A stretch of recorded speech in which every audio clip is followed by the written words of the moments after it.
Pulpite e abscesso de origem endodôntica no mesmo dente. É possível? E como que a gente maneja? Se trata desse dente 26 e a paciente chegou com sintomas. Não estou conseguindo nem dar aquela puxada de ar, que esse dente está doendo muito ao frio. Eu não estou aguentando. Começou agora recente. E ao mesmo tempo, já faz uns dias também que meu rosto inchou. Agora está um pouco menos inchado e aí você vê que tem um discreto aumento de volume, sensibilidade, a palpação em fundo de sulco. E aí você fala assim, caramba, pera lá, como que a gente tem um abscesso endodôntico e eu tenho uma polpa ali que está inflamada? Lógico, se trata de um dente multiradicular e com uma condição ainda um pouquinho mais especial, né? Que esse caso aqui, se você observar essa radiografia, você vê que a câmara pulpar, ela está praticamente toda obliterada aí por uma calcificação. Então são tantos nódulos que ele calcificou totalmente a câmara pulpar. E isso acontece o quê? Né? Qual que foi daí a história? Esses canais que podem realmente, né, cada um dos condutos das respectivas raízes, eles podem ter momentos ali de diagnósticos pulpares e periapicais diferentes. Então a gente já sabe isso, que isso pode acontecer em dentes multirradiculares, né? Mas é difícil a gente ver alguma coisa tão distante ali, né? Ou um pouco mais distante uma da outra, como um quadro de pulpite que começou recente, mas o inchaço já tinha começado antes. Você fala, caramba, mas tinha uma necrose, ele é a ponto de já ter um envolvimento periapical, desenvolver um abscesso e agora pulpite? Sim, por quê? Porque essa calcificação, esses nódulos pulpares acabaram segmentando, né, de maneira assim bastante eficaz as raízes vestibulares, né, ou os canais vestibulares desse molar superior do canal palatino. Então, o canal palatino que estava totalmente necrosado e que tinha já essa lesão periapical associada aí, né, de uma maneira aí já levando à ocorrência de um abscesso.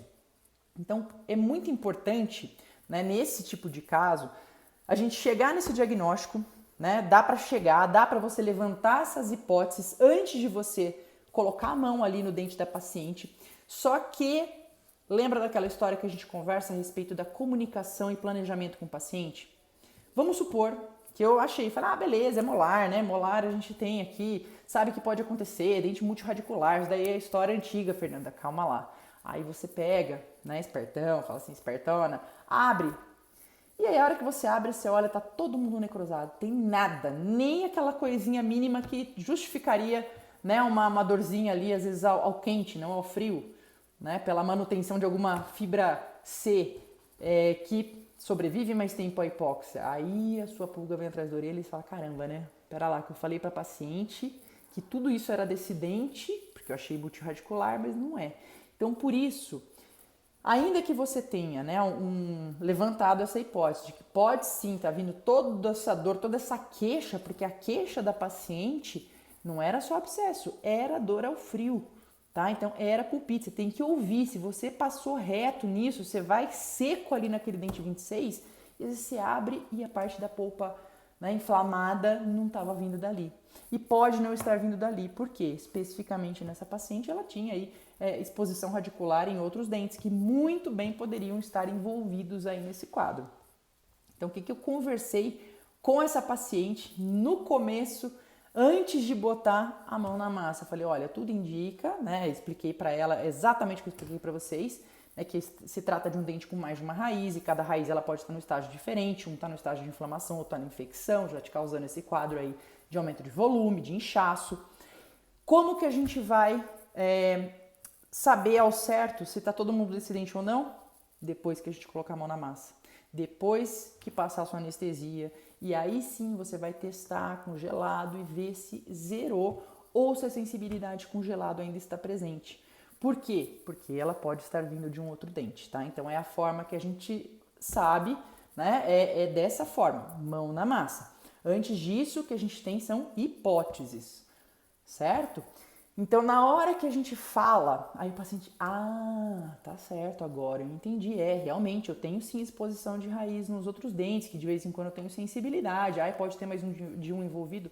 Pode ter. Então, essa comunicação antes é ótima, maravilhosa, porque o paciente está confiando ali em você, e você vai começar por um dente que claramente ele tem um problema, tá? Você não está chutando, vamos tentar esse dente aqui, não. A gente começa por um dente que ele tem um comprometimento pulpar, periapical, aqui no caso também endopério, né, que esse dente acabou levando a esse problema endodôntico, na verdade uma lesão periodontal que originou uma lesão secundária endodôntica, mas esse dente eu tenho certeza que ele tem que ser mexido endodonticamente falando. Tá? Então ele tem uma chance muito grande de estar participando daquele quadro, especialmente da parte do abscesso. E aí, né, a gente tendo esclarecido, mão na massa, tratamento endodôntico, aí sessão única ou mais de uma sessão vai depender do quê? Tempo que você tem disponível, porque um atendimento às vezes de urgência, encaixado, aquela coisa que a gente sabe.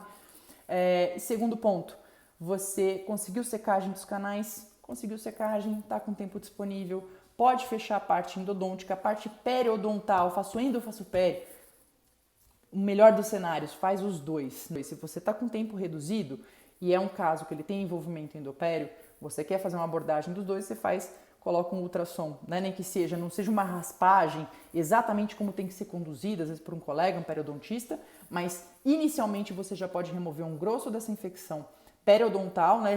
Uma redução bacteriana periodontal, ao mesmo tempo em que você faz uma redução bacteriana endodôntica, tá? Tanto via canal quanto se você tem ali um aumento de volume, né, que tem a condição de fazer uma drenagem, você associa isso, certo? Medicação para paciente, depois uma medicação, um corticoide, 4 mg dexametasona, dose única, se a paciente não tem nenhum problema com isso, e medicação analgésica. Precisa de antibiótico num caso como esse? Não, a paciente não tinha nenhum sinal de disseminação sistêmica, nenhum relato de febre, de prostração, a questão era a dor, era o aumento de volume, mas não tinha nada indicando aí uma disseminação dessa infecção, certo? E aí, lógico, nesse caso que foi conduzido, foi finalizado em sessão única, mas se tivesse colocado também, feito uma descontaminação dos canais, deixado com uma medicação intracanal e finalizado a endodontia num próximo momento, sem problema nenhum, e depois encaminha para o periodontista para daí sim ele conduzir tanto